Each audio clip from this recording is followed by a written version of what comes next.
দোয়া কবুলের 5টা শর্ত, এই কথা বলে আজকের আলোচনা শেষ। এই যারা বলেন দোয়া কবুল হয় না, দেখেন নিজেদের সাথে মিলে কিনা। এই 5টা শর্ত যদি পাওয়া যায়, মুহূর্তেই আপনার দোয়া আরশে যে নক করবে। 1 নাম্বার শর্ত আকলুল হালাল, হালাল খাওয়া। কি খাওয়া? আমরা দুইটাই খাই,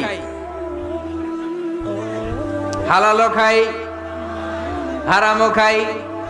বেশি খাই কোনটা? হ্যাঁ, কি খান? আমি কই নাই কিছু, আপনারাই কইছেন। নিজের উত্তরে নিজে ধরা না।